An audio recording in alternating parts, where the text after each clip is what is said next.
What's that? What'd you say? You're begging for more? You want another chapter?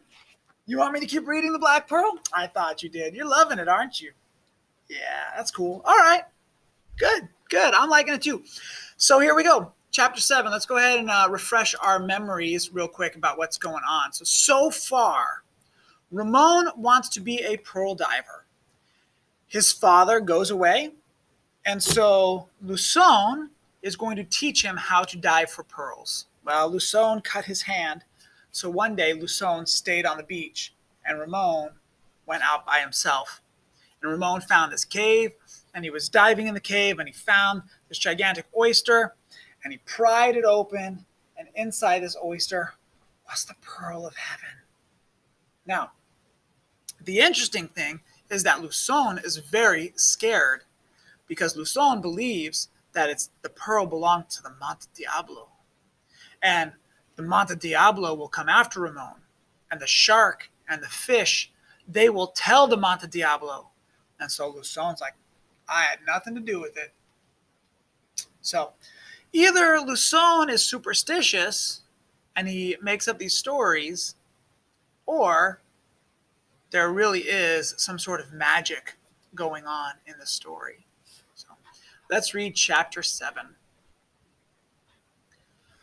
We, meaning Lusone and Ramon, we did not wait to eat supper. While I dragged the canoe into the water, the old man went up to the huts and came back with a handful of corn cakes. As we passed the cave, he touched his hat and mumbled something to himself, then dug his paddle into the sea. He had brought along another paddle, and this I used, though my hands were so sore I could scarcely hold it. There was a half moon shining, the currents were good, and the wind was at our backs. By midnight we were nearing Pichilinque. I have read this book many times, and I still struggle with this one. Pichilinque Bay.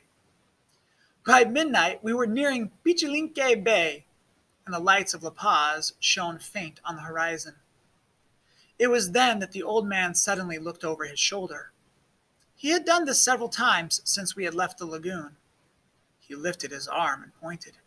In a quiet voice he said, El Diablo. Far astern I looked and saw the ghostly gleam of wing-like fins.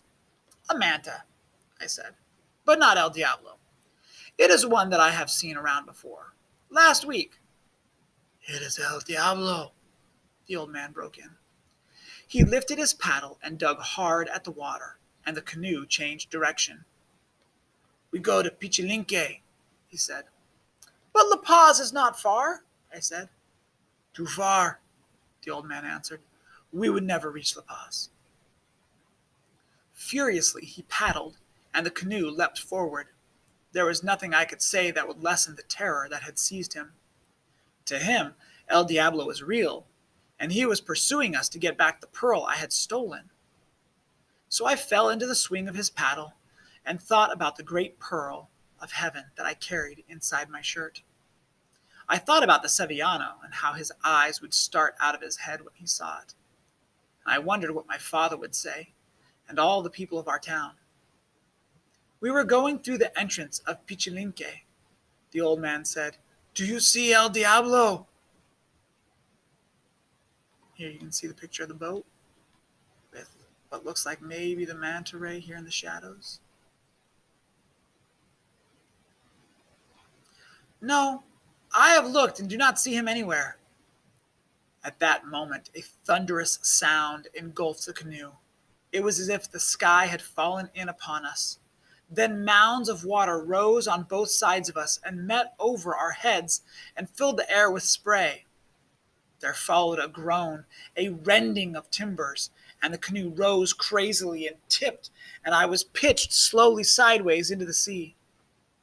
As I fell, my mind raced back to childhood. I heard my mother say, The Monte Diablo is larger than the largest ship in the harbor. He has 7 rows of teeth.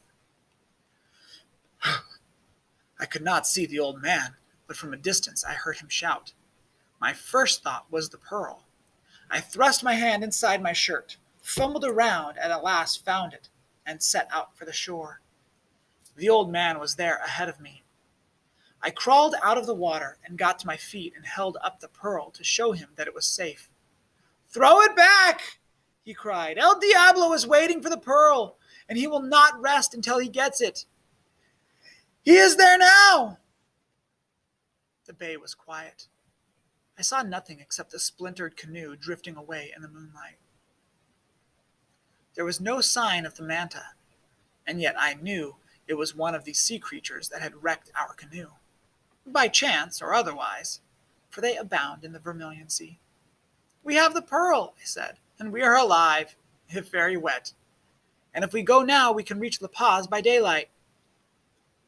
"I do not go there with the pearl," the old man said. "I stay until morning to find the canoe, and the pearl belongs to you. I did not find it, and it is now mine." He drew back from me, as if I held a serpent in my hand. "You will change your mind," I said. "The pearl has great value." "Never will I change my mind," he answered. "There are 3 pearls lying in the shell on the beach," I said. "I forgot them."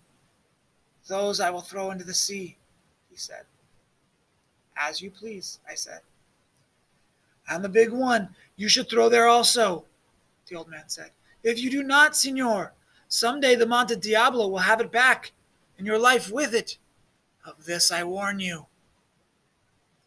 We said farewell to each other, and I started down the shore toward the lights of the town, holding the pearl tight in my hand.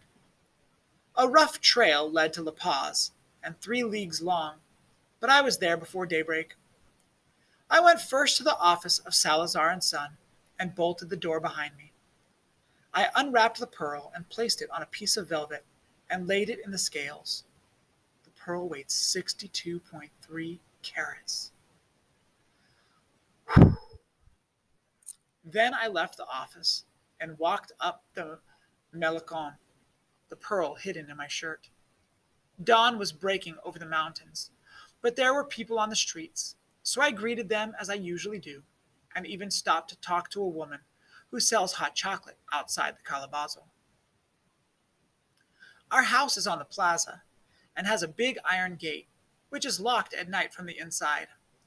I rang the bell, and when one of the Indians opened it, I said good morning and strolled to the kitchen and ate a large bowl of mush, as if nothing had happened, as if the most beautiful pearl ever found in the Vermilion Sea was not tucked away in my shirt. I went to my room and put the pearl under my pillow and lay down to sleep. I tried to be calm, tried not to think of the pearl, nor of what my father would say, nor of the Sevillano. But half the morning passed without sleep, and as I lay there, I remembered suddenly that I had forgotten to lock the door of the office. So I got up and put the pearl back in my shirt and started down the hill. As I passed the Calabazo, the woman who was selling chocolate beckoned me over. Sometimes she has small pearls to sell. She also had a long nose with which to scent things out. "You walk back and forth much this morning," she said. "It is a nice walk. It is a nice morning to walk," I answered. She beckoned me closer. "Do you know Cantu, the fisherman who lives at Pichilinque?" I nodded. "Well, this Cantu, crazy man, came by just now and said that a great pearl has been found. Have you heard this news?" "Every week a great pearl is found," I said, "and every week the story is untrue." I did not want her or anyone else to learn about the pearl until my father came back.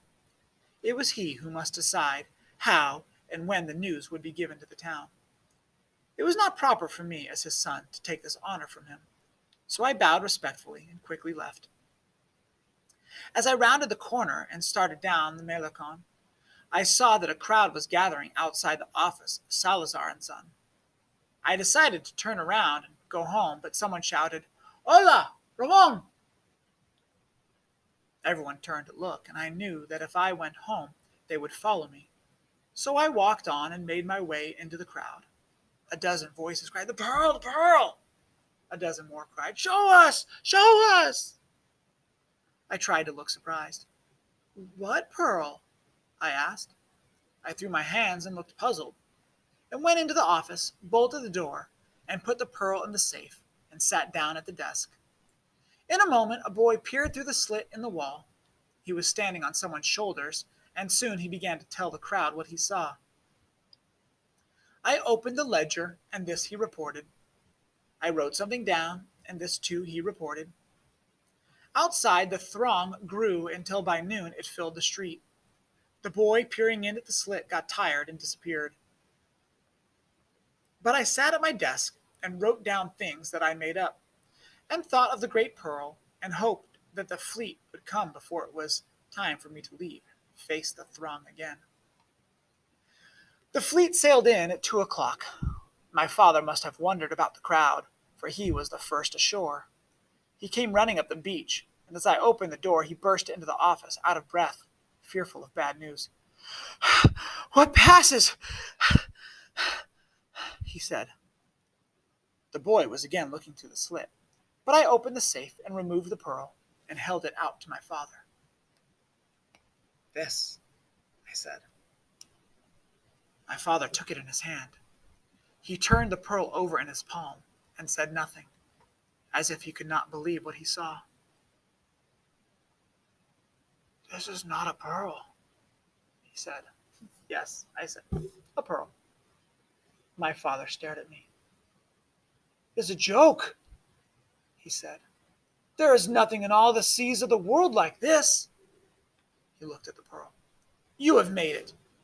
You have taken blister pearls and glued them together and polished them carefully on a wheel. You are a very clever young man, Ramon."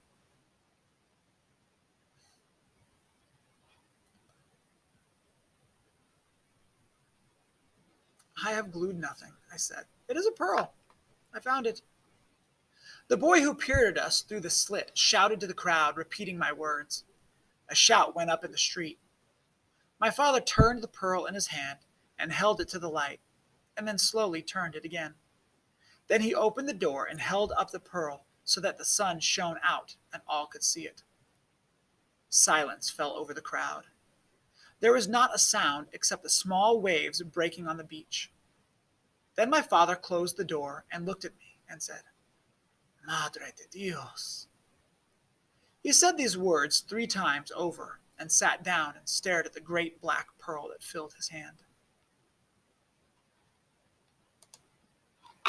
So, we have this idea of imagery.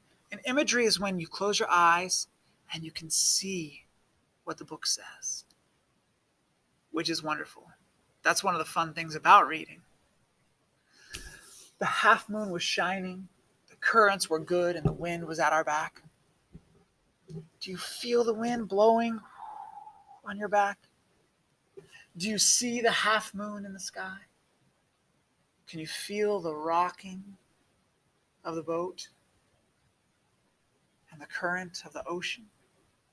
That's imagery where we can experience, where we almost feel the ocean breeze on our skin and we can smell the salt in the air. That's imagery. So these things that we can actually close our eyes and imagine. All right, astern, again, boat terminology. You might not remember exactly what it means, but it's part of the boat. And he was kind of kicked off. All right. Furiously, in this case, we sometimes think of the word furious as being so angry, I'm so angry. But no, in this case, they're talking about paddling the oar. And furiously, in this case, is, I'm so scared. I'm so scared. Oh my goodness. Oh, Monte Diablo. Oh, Monte Diablo. And so moving frantically in a furious pace. All right. It talks about the sound of the wood and the boat rending. Snap. That rending, that bending of wood. As the boat is being twisted in an unnatural way. Okay, Luçon drew back. Now, we sometimes think of the word as drew as the past tense of draw, Like, please draw me a picture. Mama, look, I drew you a picture. But here we're talking about how Lusson was like, okay, to step back. That's what it means. He drew back. All right. He ate mush for breakfast. I imagine is like some sort of oatmeal, but whatever. I guess that's what you want to eat. Mush. We use this kind of a general term for a kind of squishy, like kind of food, whatever. I guess if you like it, oatmeal. Okay. It says there was a throng in the street. Throng, a large throng of people. So what do you think throng means? Throng means a big group, okay? And it's like this group of people that's kind of moving as one big thing, but there's so many people, 20, 30, 40 people, just all like, what's going on? Let us see the pearl. What are we doing? What? Huh? And just group of excited people. All right. For those of you that do not hablo español, as many of my students do not speak Spanish, there are some words here in Southern California that we kind of just got to get used to. Madre being one of them, mother, and Dios, God. So mother of God, Madre de Dios, mother of God. Like, oh. In English, someone might say, oh my God. So, again, Spanish words, but words that here in Southern California, most English speakers would still recognize. All right. And then Lusson is so scared, he says, you should throw the big one back into the ocean. If you do not, the Monte Diablo will have it back in your life with it. So do you believe him? Yes, I believe him. Ramon will be killed. Or no, I don't believe him. Manta Ray cannot kill a boy over a pearl. Okay, so these are different thoughts we can have. Now, if we remember all the way back to the beginning, Ramon told us this is a fight between the Sevillano and Monte Diablo, and only one of us lives to tell about it. So, not quite sure where this is going to go in the story, but kind of exciting. All right, that's the end of the chapter for today. Take care, ladies and gentlemen. Perfect timing. There's the bell. Bye now.